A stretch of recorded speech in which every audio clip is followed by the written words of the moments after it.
I've always burned wood in all of my houses, and I just ordered a new chainsaw. There's a problem here. There's a problem with this, is I can lift it very, very easily. So either this is the lightest chainsaw ever made, or it's not what I was thinking I was ordering. If it's not, all it is, it's just, oh my word.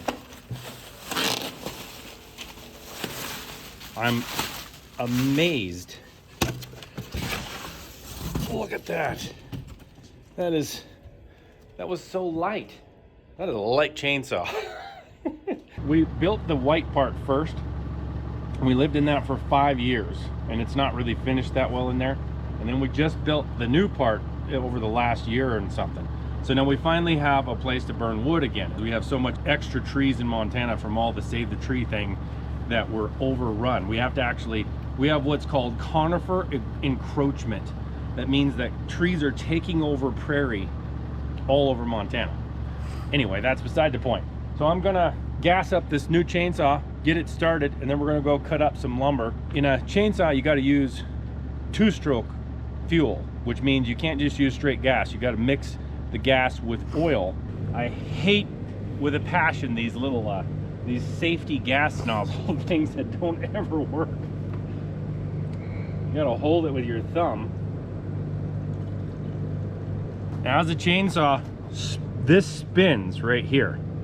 So when this spins, it needs oil to keep it from locking up. So you got to put chain oil in here, bar chain oil, and you can kind of use whatever you want. They make bar chain oil, but you can use old motor oil or whatever.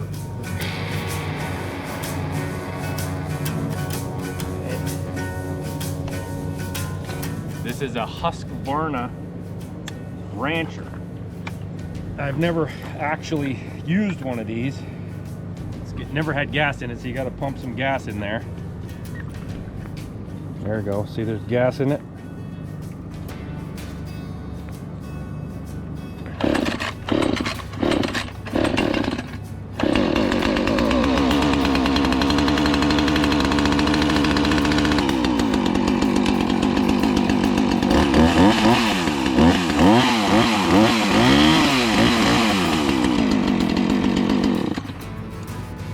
Started up good. So now we just got to go cut some wood.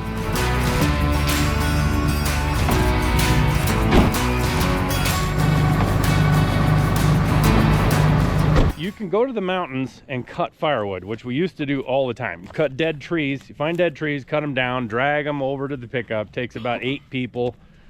And then you cut them up and put them in the pickup and drive down these logging roads and pop a bunch of tires that are 280 bucks a piece. My dad and I found that you can actually order a semi-load of whole logs like this. Now, it's a little bit of money up front for sure. It actually saves you money in the long run, because if you figure you just pop 2 or 3 tires, because logging roads will pop tires. And cutting firewood is so much work and dangerous, because you're rolling logs down the hill and trying to kill people. And I like to use a 20-inch bar. It's for me, it's small enough where you can carry it around if you have to carry it in the woods for something, for camping and stuff. But it's big enough you can cut through a pretty big tree. Gives you a pretty good size engine.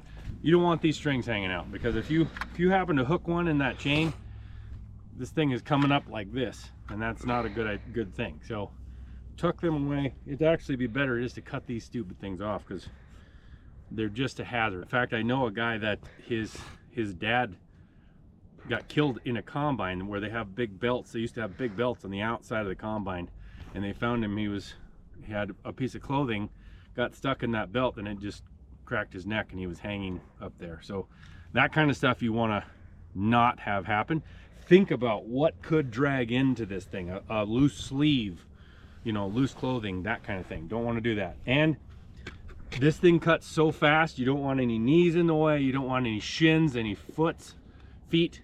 It can cut your foot off so quick you wouldn't even know it until it was done. So there's my safety talk. Now I'm going to use some glasses so I don't get hit in the face with a bunch of chips of wood, and we're going to cut some firewood.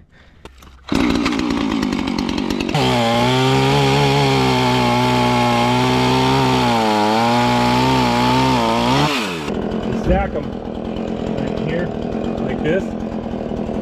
Okay.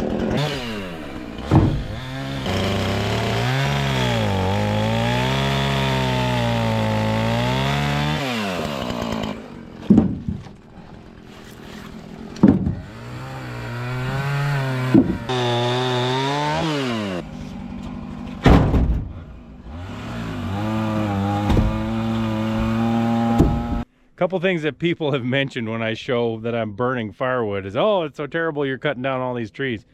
Number one, like I said, we have a huge excess of trees. Such a huge problem that it's sucking up all of our water because we don't have much rain in Montana and the north. And we're getting so many more trees than we used to have historically, like back in the days when we're supposed to be trying to get it to look like that. The conifer encroachment is unbelievable.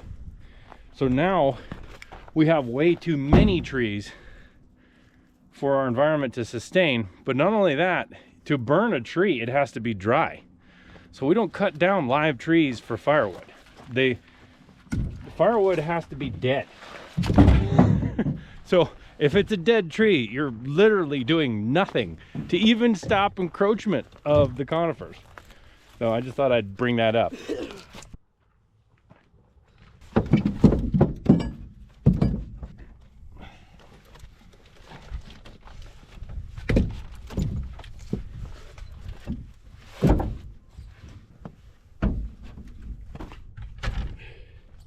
All right, now the one thing about wood is it's very efficient, meaning it doesn't just heat you up one time.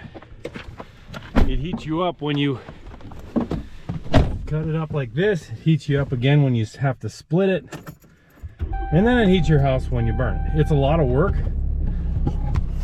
but it's good work. I've grown up, when we grew up, we had two wood stoves, and that's what we heated our whole house with, and they were not efficient at all. So we just burned wood like crazy, and so I hauled a lot of wood as a kid. Now it's Heston's turn. Right, Heston? Yeah. Learn how to work early age. Work through being tired, work through being cold. That's part of learning how to do life. Not everything in life is just going to be easy. So when you have discomfort, learning how to work through discomfort is a challenge that will progress everything you do in life, whether it's physical or mental. Understanding that principle is huge. Okay, so this one is a chopping block for right now. I need a little bit bigger one than that, but for right now, that's gonna have to be our chopping block until I cut a chunk off of that great big tree over there. I'm gonna just start a little assembly line. I'm gonna take it off here, split it, and Heston will take it up to the house and put it in that box over there. You have to do this it depends on how much you want to do, I guess. You could just split for a week or take a few days out and just cut a ton, so you don't have to do this all the time. But right now, since you don't have enough time, we're just gonna cut enough for about, I would say that's enough for about almost a week, maybe more than a week. For splitting wood, I use an axe like this or a splitting maul. You can either use a splitting maul, which splits it, which is a way wider head, so which splits it easier. This is kind of an in-between, so it's got a lot of weight, so you can split some pretty big stuff, not huge stuff, not real tough stuff, but pretty big stuff. And yet it doesn't get you so tired swinging it because it doesn't weigh 15 pounds. So you're it's kind of a crapshoot on that. Personal preference. So if you find a log that's a little bit green yet, it's got some moisture in it, means it's only been dead for a couple years or a year. You're gonna have to split it smaller to get it to burn right.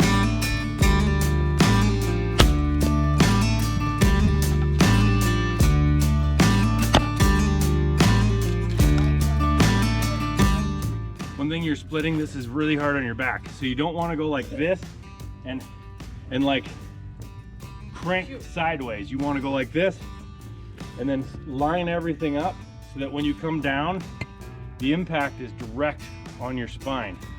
I learned this the hard way because it'll throw your back out pretty easy. You want to around this kind of way.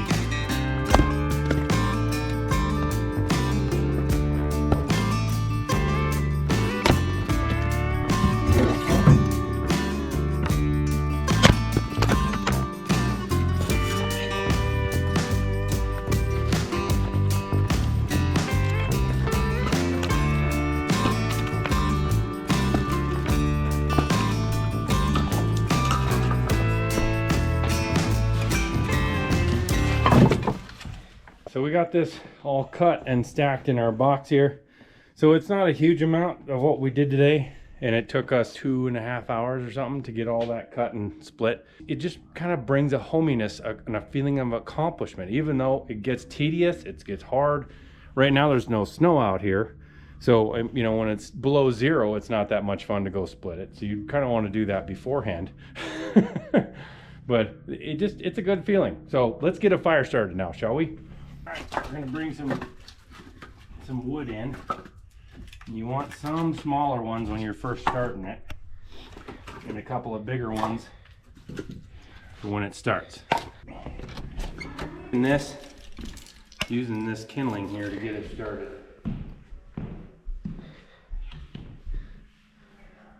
We're gonna just rip up some cardboard. You got to get air underneath it, so you got to pile it up kind of on there where air can still get underneath.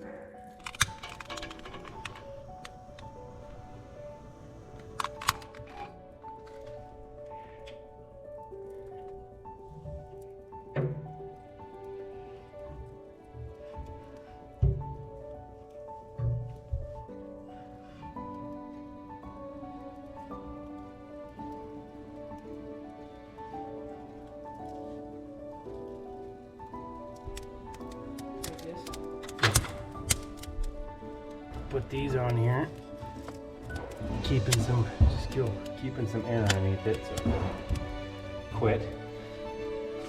I'm gonna set these just over the edge without crushing it, like this.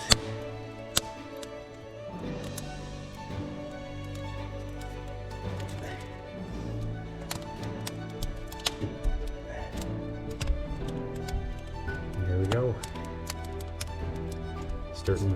You can tell when it's starting to catch a hold of the wood because the wood starts popping. So we'll let that kick up a little bit. We got both the dampers open. We're gonna close it almost all the way, and then it just sucks air through there. That's like blowing on it. In this house, that's actually the hard way to do it because there's a button here. You can just hit this button and it will actually literally blow a super hot air spike into there and light it on fire, which is pretty cool, but I still am old-fashioned, so. Well, I have so many memories of going to get firewood as a kid, and we didn't have a lot of money. We burned lots of wood, so we went up to into the mountains one time, and me and my sister were pretty young. We're probably 3 and 4 years old. We were 1 year apart, and we had this old pickup. It was a '77 Ford 2-wheel drive, so you had to chain up wherever you went in the mountains with it. But it was, you know, metal, made of metal. And my parents were cutting down trees, and my dad was going to cut this one tree down. It was really tall, and he wanted it to fall towards the road, right, which we were parked on, my sister and I, and the road being a 2-track through the forest. And we were told to stay in the pickup. And my dad cut it down, and it turned a little bit, and he yelled at us, "Get down!" because the tree fell right across the cab. And in the cab, it was just like, bong, you know, because it was such heavy metal. I don't even think it dented the thing. Those old pickups were pretty tough. It scared the crap out of us. So we would not stay in the pickup after that. We're like, no way, man. We're out of the pickup.